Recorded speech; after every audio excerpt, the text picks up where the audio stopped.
You're tuned in to Oilers Nation every day with Tyler Yaremchuk, live every weekday on the Nation Network YouTube.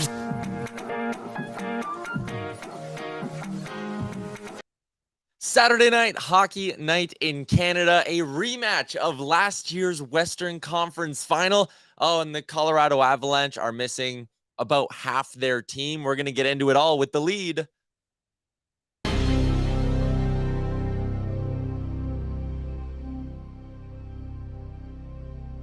The lead is brought to you by our friends at the Sports Closet, because we come to you live from the Sports Closet studio every single show. Liam's going to be around as well. We are live on the Nation Network YouTube. And you know what, Liam? We're getting some breaking news. So I got to bring you in early. Here we go. Justin Bailey has cleared waivers. Jeez, I can't believe it. I cannot believe it.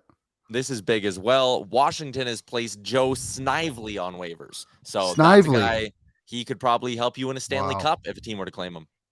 Those guys, I can't believe they're slipping through the cracks. We see it. How do the other 32 teams in the NHL not see it? Although the guy from Winnipeg that neither of us could remember his name did actually get claimed. Mikey Esamon got claimed, but they didn't announce it till like 4 o'clock. Like, where are all these insiders? They're supposed to be on this stuff. I know the team just wanted the build up. They spoke to all the insiders and said, guys, this is a big one. We need our fans to hear it from us. And then here it was 4 hours later. All right, let's talk about this game tonight a little bit. This is a big one, and we're live on the Nation Network YouTube, as we always are. So if you're watching there, make sure you hammer that like button. And I liked this comment from RayBanman72. Important game. This will show if the last game was just a mirage or if it's a stepping stone to greater things. And I think I agree with that. Yeah, I mean, last game was awesome. It was good. Like you mentioned on a couple of shows now, just the passion the players showed to actually score goals. And it felt like that game meant a lot to the team. And now you have a revenge game, if we want to call it that, of the team that swept you in the Western Conference Finals last year. I don't want to say they embarrassed the Oilers, because I don't think they did, but it's the Oilers got to show again that they're capable of playing that game that they played on, what was it, Thursday night, that they're capable of doing it more often than not. And tonight's a good occasion against a weaker Colorado team. We can't underestimate them, but they're still not as strong as they could possibly be too. Yeah. And that is a great point as well. The Oilers expected to be going, and this is something I'm sure a lot of you are wondering. Stuart Skinner was in the starter's crease earlier today.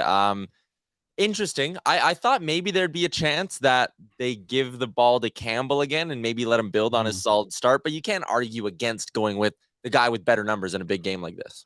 No, and Skinner, for me, has earned that opportunity to play in the big games, and you know he's just a rookie goalie, but it's going to be very helpful that Campbell is playing better now, and we had to think about what they wanted to do between the pipes. It wasn't just a straightforward answer. Campbell's played well enough to be involved in the conversation in the last 2 games now for sure. So Skinner, I think, gives you the best option to win night in, night out. And yeah, it's just, I think the boys kind of play a little bit more confidently in front of him too. Is fair to say. I guess you're used to playing him with behind him, where Campbell still playing well, but can be a bit of a wild card at times too.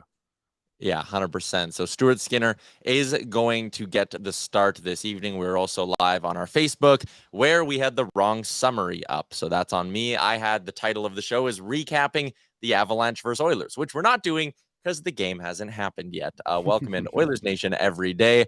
Catching up on a few things in the chat. Twisted was in with the first comment of the day. Congratulations, Twisted. Avs on a 5-game skid. They'll come in hungry and desperate. Oilers need to come out of the gates flying, need to operate as a 5-man unit. And I like that as a key to the game as well. They really do need to operate as a 5-man unit. This Avs team, even though they're missing a bunch of pieces in their lineup, they're going to need to kind of go pedal to the floor here, Liam, because this team can still play. You still have Mikko Rantanen. You still have Cale Makar. You still have Nathan MacKinnon. Like, there's a lot of talent here, even though 6 guys are out of the lineup. Yeah, like you look at the players that are out. So Landeskog won't be playing. Valeri Nichushkin won't be playing. Josh Manson, Bowen Byram, Rodriguez, and Francouz, I think is the other name that's kind of slipping. Yeah. So there you go. Like, those are such key players. Like, we saw what Valeri Nichushkin could do in the playoffs last season. Same with Landeskog. But Rodriguez, he's an interesting player because the Oilers probably could have picked him up, right? Like he was one of those guys that kind of fell late in free agency, was he not? Yeah, I mean, they probably would have had a bit of a tough time squeezing him in because I think the Avs eventually did give him like $2 million. Okay. But he was one of those, yeah, like the Oilers were rumored to have interest in him, and he's having a great season, 16 points in 26 games, but out of the lineup this evening. The lineup for the Avalanche, we can just jump right into that, actually. The top line, Nathan MacKinnon with Mikko Rantanen and Arturi Lehkonen. Mikko Rantanen, probably one of the bigger all-star game snubs in the league. He's having a great season.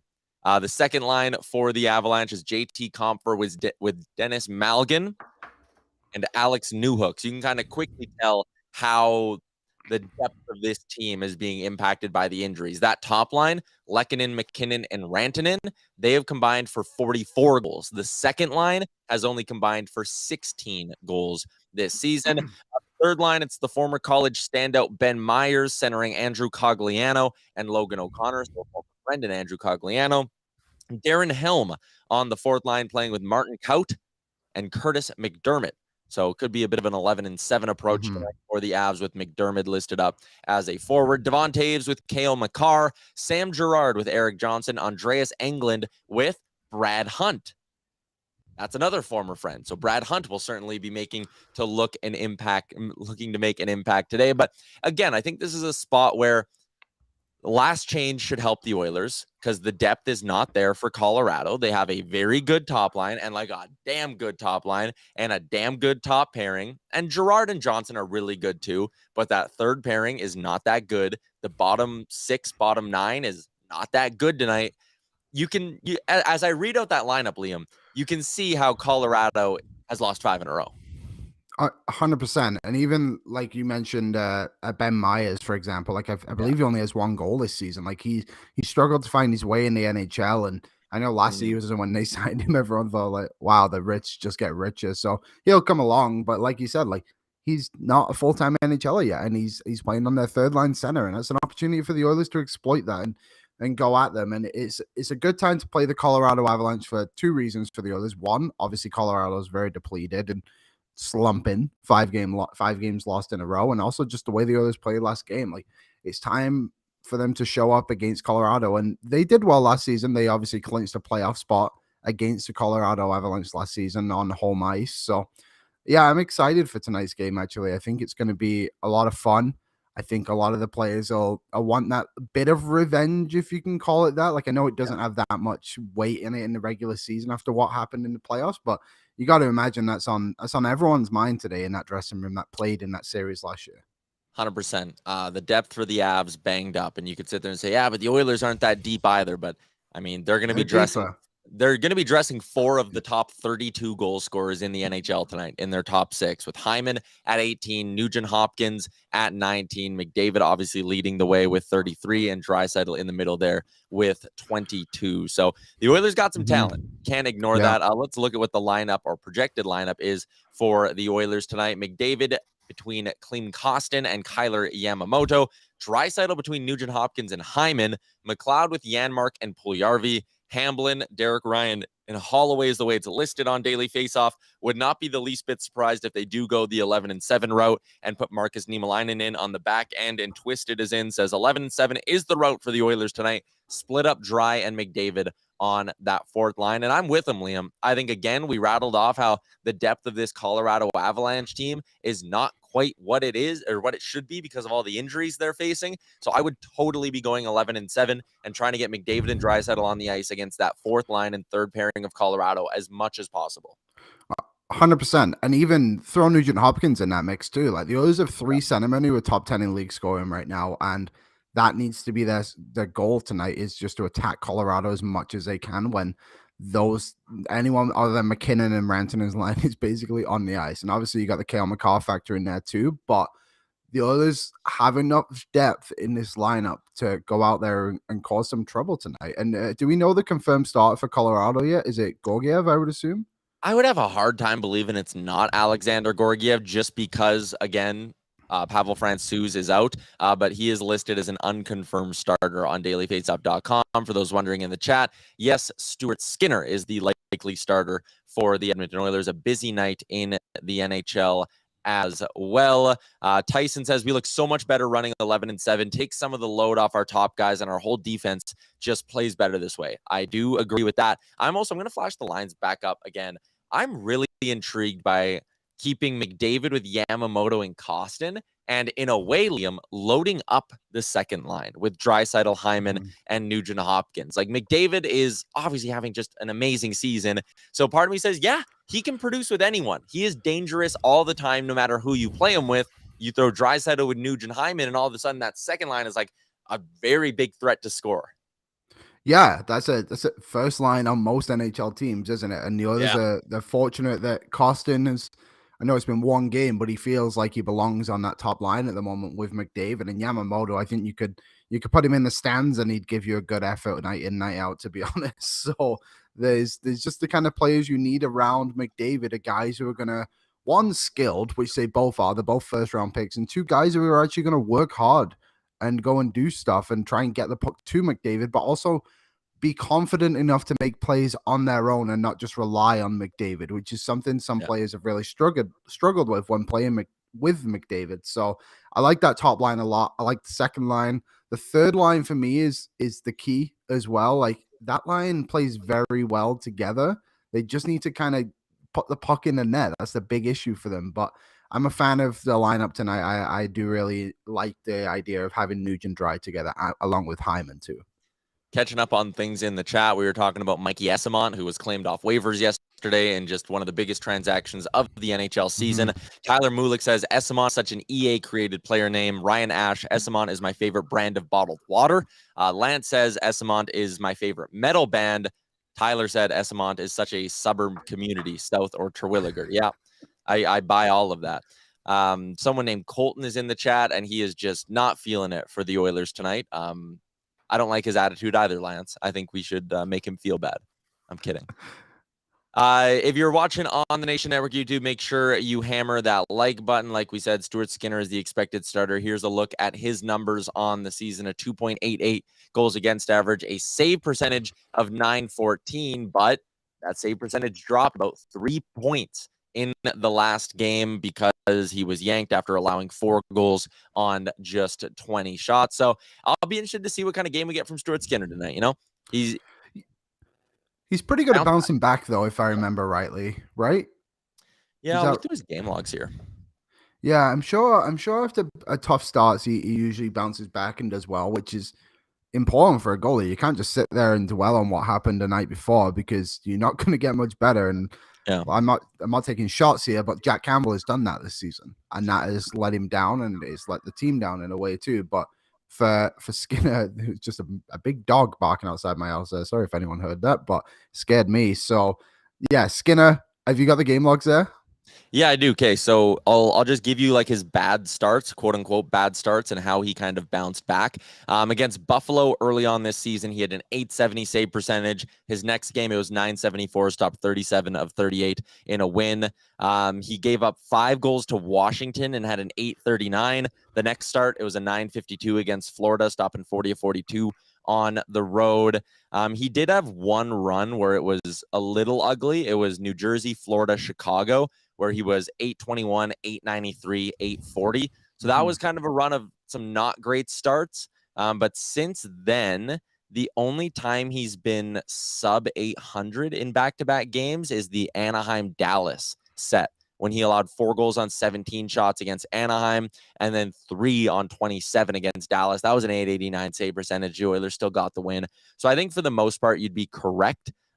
He seems to bounce back pretty well. December 23rd against Vancouver, gives up 4 goals on 29 shots, .862 save percentage. His next game out, .979, stops or gives up 1, stops 46 against Calgary. So I do think you're right, Liam. For the most part this season, Stuart Skinner has been pretty good at bouncing back, but this is also going to be a very, very tough test because, again, it's a Colorado team that, yes, they've lost 5 in a row. Yes, they're sitting outside of a playoff spot, but you know they're going to give you a good push tonight. Also, this is the end of the homestand for the Edmonton Oilers as well. They've been on home ice their last 4 games here, and after this, it's a long road trip. You got to go LA, Anaheim, San Jose, and Vegas next week. So this is a big chance here tonight to end the homestand, kind of with a bit of an exclamation point with a big win. Here's what else is going on around the NHL tonight that you should care about as an Oilers fan. St. Louis is taking on Montreal. Blues still kind of just on the outside of the playoff picture, as you can see at the bottom of your screen there. LA taking on the Vegas Golden Knights tonight. We are just praying that game does not go to overtime. Honestly, probably hoping for a Vegas Golden Knights win in that one because you don't have a great shot at catching the Golden Knights this season, just considering how many points back you are. Like right now, you're 12 points back with a game in hand. When you look at the matchup against LA, though, you're 6 points back with 2 games in hand, and you play them on Monday. So if you can get into one of those scenarios where, LA loses tonight, you win, all of a sudden it's really easy to catch the LA Kings over the next week on your schedule. Seattle is in Ottawa tonight to take on the Senators. The Kraken are somehow playing good hockey again. I don't understand it.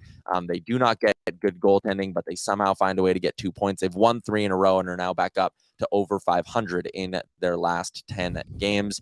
It's tough right now. Like you look at ahead, and we don't have it on the graphic here, but like Vegas 6-3-1 in their last 10 games. LA 7-2-1 in their last 10 games. Seattle 5-4-1. Calgary 6-3-1.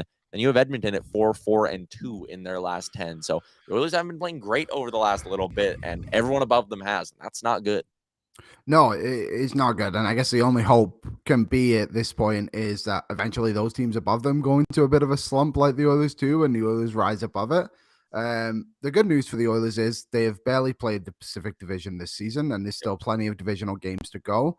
Hopefully next week's a big one, like you said. Like they have 4 divisional games in a row, so it's time to pick it up there for sure. But yeah, I think the Pacific gets a lot of heat, and I think it's easily the worst division in the NHL if I'm thinking correctly. But Yeah. it is fairly strong too. Like the teams in there, there's a lot of good teams in it. Like Vegas is shown well. Like LA maybe punching above the weight a little bit, but like Calgary, I'm sure is going to turn it around. Vancouver's kind of what they are in Anaheim and San Jose, but like Seattle, like I don't know what it is about that team. They just feel it's a team that's destined to like make the playoffs one way or another, despite everything that's wrong with them. Like it just feels like it's just going to go that way. I think the point you were kind of trying to make is it's the worst division in the NHL, but in today's NHL, there are really no bad divisions, right? Like every division to an extent is pretty competitive. Like you could sit there and be like, oh, the Pacific's garbage. And again, I would rank it 4th out of the 4, but Me too. you look at the Central and they have Arizona and Chicago. Okay, so what's worse, getting to play Arizona and Chicago or getting to play San Jose and Anaheim? I'd argue, and the numbers would back you up on this, Arizona and Chicago are the 2 worst teams in the conference, and they both play in the Central Division as well. The East is wildly competitive this year, as it usually is, and that playoff race is going to be fascinating if we end up getting one. The interesting thing, too, I'll flash the standings back up. Like, Colorado is sitting out of a playoff spot right now. And it's not even like it's that much of like, oh, they just haven't been playing a lot of games. It's a bit of a mirage that they're not in. Like, even if you sorted by points percentage, if you sorted by points percentage, they would be above Edmonton. So my bad on that, but it'd be by 0.004%. Like they got to start making some hay here and gaining some ground, or else things can get interesting for them down the stretch. Yeah, and like you kind of, I guess you look at what happened with Vegas last season. The whole year, everyone's like, "Oh, they'll figure it out. They'll make it. They'll make it." And then 82 games was done, and they didn't make it. Obviously, maybe it's a bit different, but like you're right. Like eventually, you just got to start winning games, and otherwise, you're just gonna have that image in your head. And the Oilers are in a very similar spot too. I'm not discounting that either. Like the Oilers got to start figuring out as well. And I'm sure what was the other team on there? St. Louis is probably the other team that's kind of thinking that as well. But yeah, eventually you got to start winning hockey games because the teams above you are gaining confidence whilst you're sat there thinking like, all right, well, eventually we'll get it right. Yeah. Who is in? Lance said Chicago better not get Bedard. And I saw the Chicklets guys. I think it was Whitney was saying like, oh, Bettman's going to make sure Chicago doesn't get Bedard because of the Kyle Beach thing, and they don't want to give Chicago a superstar. They're going to make sure he goes to Arizona. Like the league obviously wants him to Arizona. And we're doing this again. Like when it was Crosby's draft year, it was like, oh, the league clearly wants him in Arizona where, struggling. They want to prop up that franchise.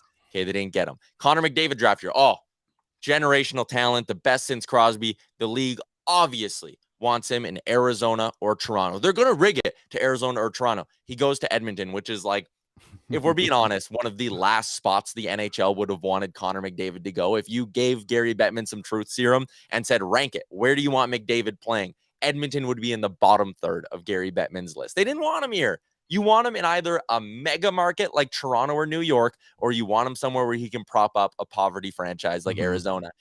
McDavid ended up in Edmonton. That is all the proof you need that the draft lottery is not rigged. And then the next year, it was like, okay, Matthews, Arizona product. They're going to bring him home. He's going to be the guy to kickstart hockey in Arizona. And it was like, well, that didn't happen either. He ends up going to Toronto, which is where they probably wanted McDavid to end up anyways. So I just, there's no conspiracy theory, people. If there is one team, maybe you don't have an answer, but if there's one team you would like to see Connor Bedard on, which team, like that's realistic, which team would you like to see him play for next season? Vancouver would be really interesting. I know Waz has this take a lot, but like having him in the Pacific Division and having it be like McDavid, Eichel, Bedard, like I think that'd be really cool just for the sport in general. Having him in a Canadian market would be really neat. We'd get a lot of Connor versus Connor matchups. Like, can you imagine? We start the season against Vancouver almost religiously. Every year, Connor versus Connor to start the year. I think that'd be awesome. Next year, first game of the season, McDavid versus Bedard. I think it'd be awesome. So that would be interesting. That's actually, so at the start of the season, I said Vancouver would get Bedard. That was my pick. I'm going to stick by it because somehow it's turned into me being somewhat correct potentially, but I think that'd be a fun one solely based off the idea of McDavid versus Bedard every single season. Yeah. And honestly, outside of that, like, I don't know, him going to Chicago, I guess would be cool because it's a big market and that market getting back to relevance quickly is important for the NHL. But like, I don't feel like they deserve it in any way. Like they've won 3 cups in the last 12 years. Like they can be miserable for a few more seasons. They don't need to get the generational stud right off the bat in their rebuild. Columbus, you know me. I'd love to see my Columbus Blue Jackets get them. Anaheim, I really don't care about. Arizona, like, would it be neat? Sure, I guess, but I don't think he single-handedly turns that franchise around. And also, I love the fact they're playing at ASU because it's a great little bit. But I don't want Connor Bedard playing in a 5,000-seat arena for the first 3 years of his NHL career. I think that's a little ridiculous. San Jose is boring as hell. Don't care. Montreal, I don't really care. So there's no one else that's like a good story in my opinion, except for Vancouver or Florida misses and wins the lottery and they have to trade and they've traded the pick. They don't have their pick. It is part of the Ben Sherrod deal. That would also be funny. So I like Vancouver. So I know you have this little hidden thing for the Columbus Blue Jackets. That's not really hidden, I suppose. No, you have nothing there for Bedard to want to go to Columbus. I mean, I'd love it. I'd get a Bedard Blue Jackets jersey. It'd be sweet. I actually have one of those big Cannon jerseys that I don't have a name on the back of yet. Here. Wait. Oh, here we go. Oh, it's just me now. Okay. I'm going to go. I actually think Vancouver's the pick for me still. This with Connor Bedard on the back, this is the best jersey going in the NHL, man. When they throw this thing on, I think it's so nasty. So anyways, this is blank. Maybe I'll hang it up behind me for the rest of the season, trying to get Bedard to Columbus. I don't think that's a bad shout. My 2 picks, Vancouver, and if Detroit somehow wheeled their way into it, that'd be a fun one too. Yeah, Detroit, though, right now, probably more focused on a playoff push than anything else. Yeah, but if they were to fall out, if Detroit falls out, I like the name Ollie Mata.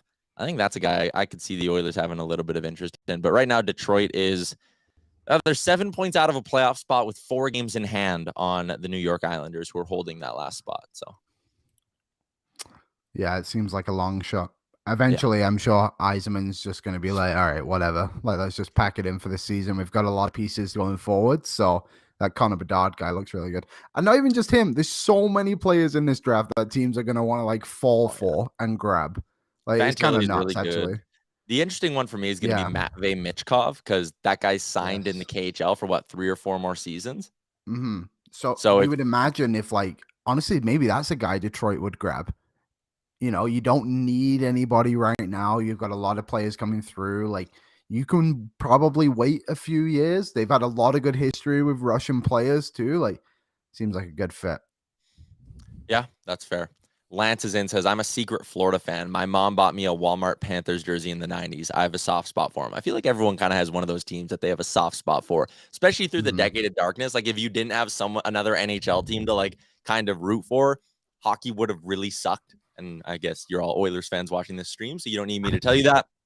Sherwood Ford Giant Game Day here on Oilers Nation Every Day. It's brought to you by the Sherwood Ford Service Center, where they bring service every day to their customers, home or at the office, with their free valet service, pickup and drop off for all makes and models. Let's give our Giant keys to victory tonight, Liam. And I do think going 11-7 is the smart way to handle this. So my Giant key to victory is going to be Jay Woodcroft. You got to own the matchup game.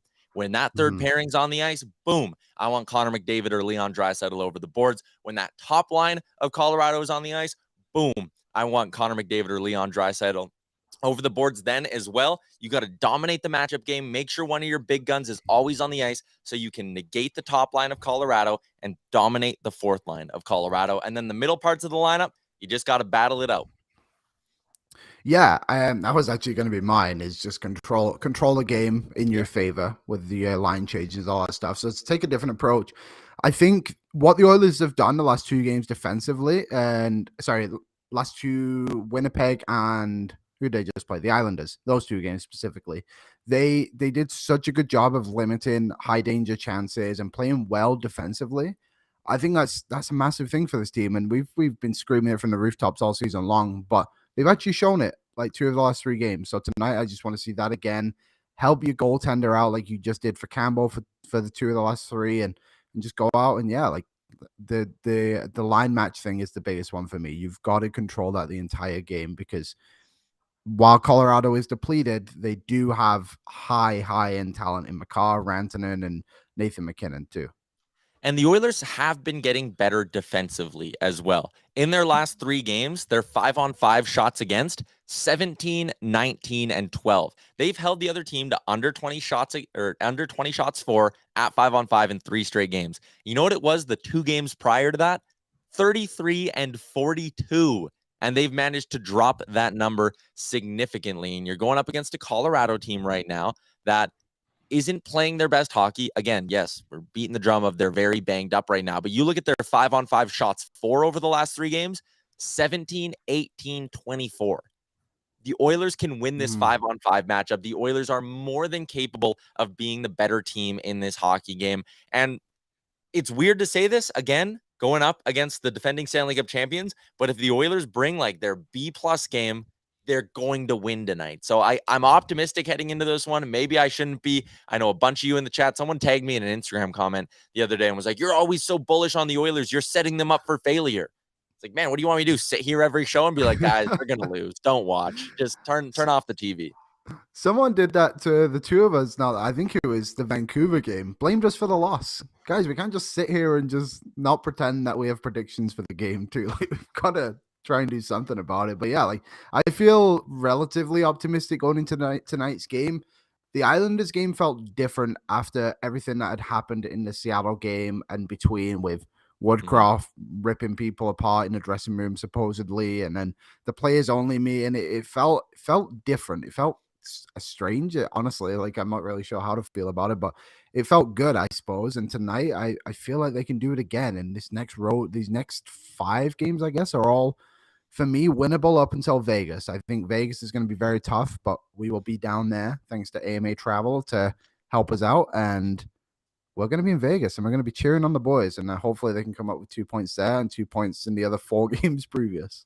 Look at you just teeing me up, just lobbing it in the air so I can hammer an AMA ad read out of the park. We are going to be in Vegas next week, and we are bringing like a whole crew down.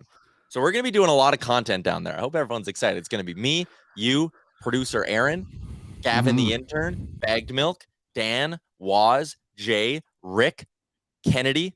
We're rolling 10 deep into enemy territory, and yeah, it's going to be a good time. Our friends at AMA Travel always put on a good show for us. And if you missed out on Vegas and you're like, hey, I want to get on a nation vacation, nationgear.ca, AMA Travel is also setting us up with a trip to Toronto, March 10th to 12th, to watch a little Edmonton versus Toronto Saturday night, downtown Toronto in a suite. It's going to be sweet. So check it out, nationgear.ca. We also got to give some love to our new friends at Star Mechanical. They sponsor the guest line on the show. It's been one of Edmonton's top new home plumbing installers for the past 20 years. Their crews are highly qualified and feature over 50 plumber gas fitters, 35 of which are Red Seal journeymen. Overall, their staff have combined for over 400 years of experience. You want to learn more? You need some plumbing work? StarMechanical.ca is where you can find them. Oh, Liam, I'm counting down the hours until we get to leave to Vegas next week. That is going to be a fantastic time. I am extremely excited. I am excited. I've heard a lot of stuff. This is my first nation vacation, so I'm pumped. And I mean, who doesn't go to Vegas and have a good time? You could go on your own and have a good time. So I'm pumped to go down with, like you said, 9 other Oilers Nation staff members, and then everyone 50, else who is going. Like there's 50 of us, right? Like, so 40 more people are on this trip outside of that. So I'm excited to interact with everyone who, if you're watching the show right now or whatever else you do to help us out, Oilers Nation. It's going to be good. I'm ready. I'm ready to go, Tyler. I'm ready to go. I'm packing my shorts and I'm ready to rock and roll. I'm debating whether to take my Oilers jersey though. So maybe this is something I need to ask the chat.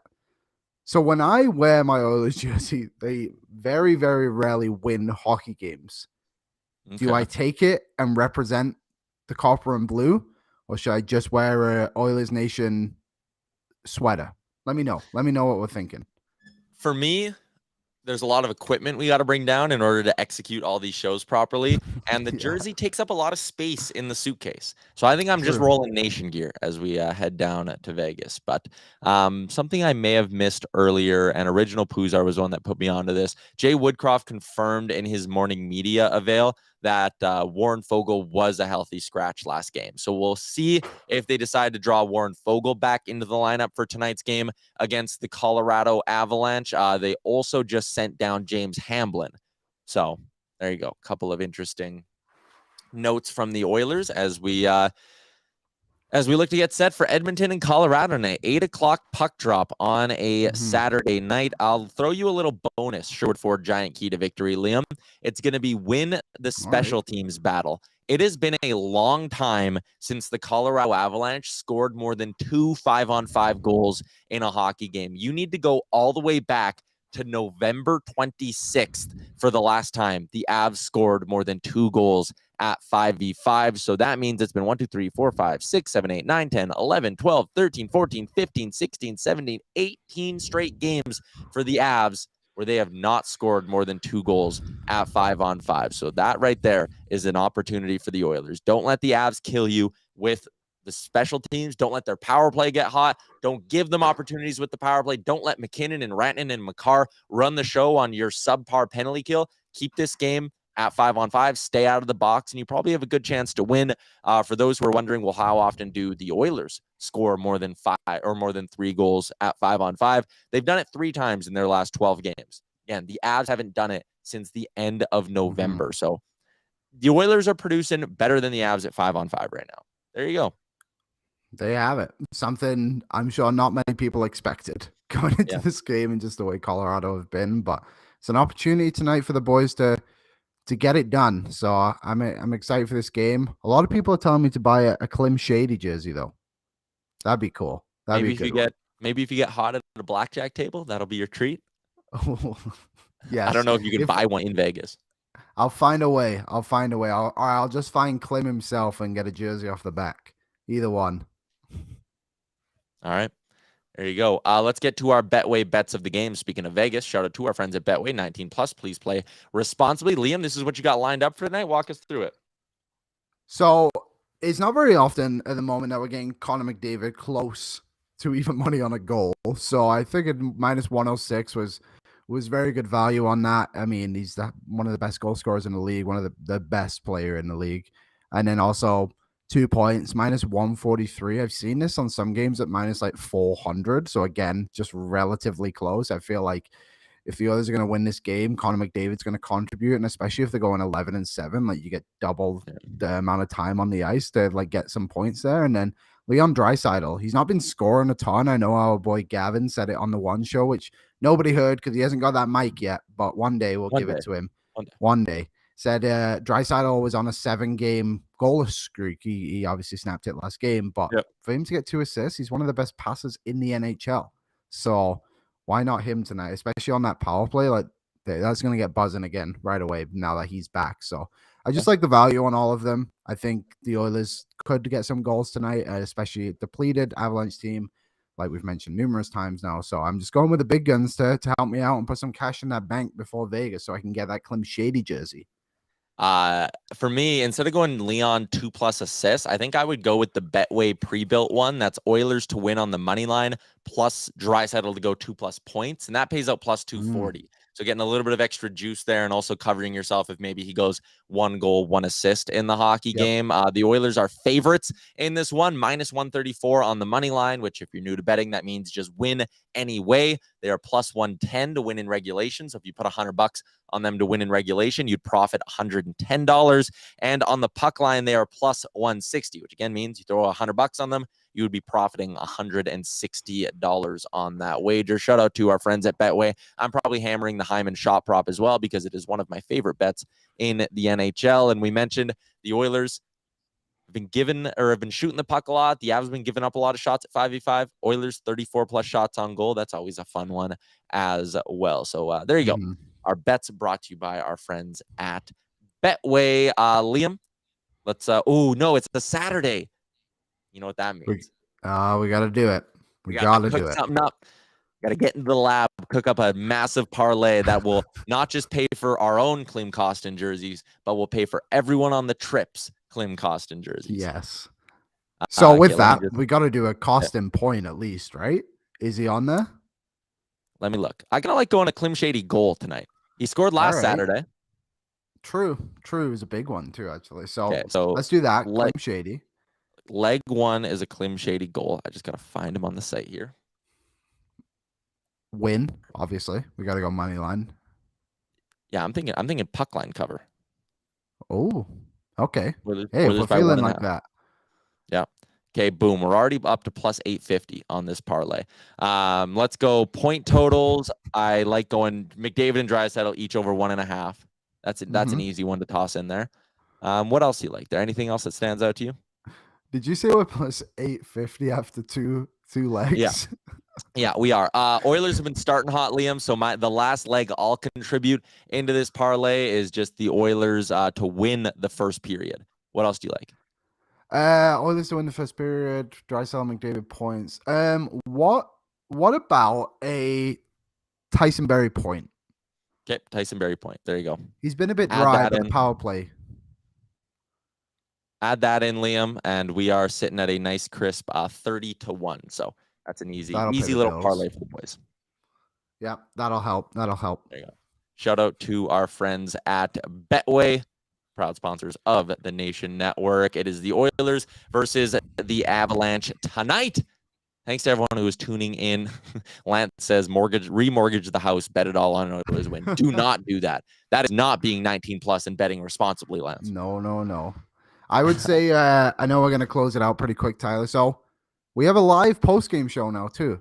Oilers Nation After Dark. So I think Zach is on tonight's show with Connor Howley. So go check that one out after the game. Remember to like the video over there. Connor is doing a fantastic job, along with Aaron, 2 shows in. It's been really fun. I was on the last one. Tyler, I'm not sure when you're on, actually, but you'll be on soon enough. I think everyone's going to rotate through, right? We're all going to get a chance to speak our minds on the Edmonton Oilers games. Yes, 100%. Oilers Nation After Dark. I think the event is already made on our YouTube channel. So if you go to the Nation Network on YouTube, if you aren't subscribed yet, you got to hit that subscribe button, and you can find the Oilers Nation After Dark feed and then hit send me a reminder. So when we go live, you'll get a reminder on your phone. There you go. Oilers Nation After Dark will be the next bit of programming here. Also, if you have not seen our interview with Evander Kane, he was in our office the other day for the Real Life podcast. I'm going to put that up, the whole video. Sorry, I totally lost my train of thought there. The whole video of that Evander Kane interview is going to be up in the next 30 to 40 minutes on our YouTube. I got the file all ready to go. I just got to hit send. So once we're done with this, you can watch the Evander Kane interview at some point this afternoon on the Nation Network YouTube. So we'll have all that coming up today on the network. So stay tuned. Hit that subscribe button as well. Oilers Nation After Dark coming later tonight. Shout out to our friends at Montana's. They're bringing back the watch party, whether you're going for dinner before the game or you want somewhere to watch the game tonight. Check out their daily deals at montanas.ca. AMA Travel, Betway, Sherwood Ford, the Giant, as always, Sherwood Ford, Giant game day editions of the show, and the Sports Closet. When Liam is financially prepared to buy a Klim Shady jersey, you know where he's going. He is going to the Sports Closet. Thanks for tuning in, everybody. We will see you again on Monday.